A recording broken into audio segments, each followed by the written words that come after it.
हरे कृष्णा। पौष मास के कृष्ण पक्ष में आने वाली एकादशी षटतिला नाम से विख्यात है। सभी प्रकार के पापों को हरण करने वाली इस एकादशी की कथा मुनि श्रेष्ठ पुलस्त्य ने दालभ्य मुनि को कही थी। दालभ्य मुनि ने पूछा, हे मुनिवर, मृत्यु लोक में रहने वाले जीव को नरक यातना से बचाने के लिए कौन सा उपाय श्रेष्ठ है? उन्होंने उत्तर में कहा कि पौष मास में मनुष्य को स्नान करके इंद्रियों को संयम में रखकर क्रोध, अहंकार, लोभ और निंदा का त्याग करना चाहिए। और आद्रा मूल नक्षत्र आते ही कृष्ण पक्ष के एकादशी के व्रत को धारण कर अपराध क्षमा के लिए कृष्ण नाम का उच्चारण कर जागरण कर शंख, चक्र, पद्म और गदा धारण करने वाले भगवान श्री हरि की पूजा करनी चाहिए। एक बार नारद मुनि ने भी भगवान श्री कृष्ण से यही प्रश्न किया तो भगवान ने उन्हें उत्तर दिया, हे नारद, प्राचीन काल में एक बूढ़ी ब्राह्मणी रहती थी। वह मेरी अनन्य भक्त थी, परंतु उसने कभी भी ब्राह्मणों व देवताओं को निमित्त भी अन्न या धन दान में नहीं दिया था। भगवान आगे कहते हैं कि वह स्वयं एक दिन भिखारी के भेष में उससे भिक्षा मांगने पहुँचे।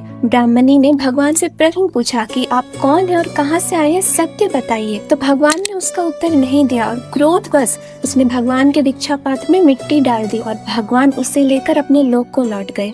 कुछ समय बाद ब्राह्मणी भी शरीर त्याग कर भगवान श्री हरि के धाम लौट आई और वहाँ उसे एक बहुत सुंदर महल मिला, परंतु उसके महल में अन्न आदि कुछ भी नहीं था। चिंतित होकर उसने भगवान को अपनी समस्या बताई। इस पर भगवान ने उत्तर दिया, पहले तुम अपने घर जाओ, जब देव स्त्रियां तुमसे मिलने आएंगी तो तुम उनसे षटतिला एकादशी के व्रत कथा सुनकर ही अपना द्वार खोलना। ब्राह्मणी ने ठीक ऐसा ही किया और देव स्त्रियों से षटतिला एकादशी की कथा सुनने के बाद इस एकादशी के व्रत का पालन भी किया। फलस्वरूप उसका घर अन्न आदि से भर गया। यह था इस एकादशी का महात्म्य जो भगवान श्री कृष्ण ने नारद को सुनाई थी और पुलस्त्य मुनि ने दालभ्य मुनि को सुनाई। इस दिन तिल से स्नान करना, तिल का ओपटन लगाना, तिल दान करना, तिल से हवन, तिल से तर्पण और अब भगवान के लिए तिल से बना भोग अवश्य बनाएं। ध्यान रहे, एकादशी के दिन तिल ग्रहण नहीं किया जा सकता है तो आप यह प्रसाद अगले दिन ही पाएं। यदि किसी के लिए यह तपस्या संभव नहीं है तो वह अपने निकटवर्ती इस्कॉन मंदिर जाकर भगवान श्री हरि की सेवा करें।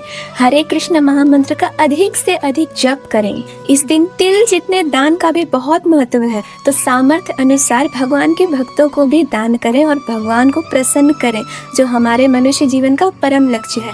धन्यवाद। हरे कृष्ण।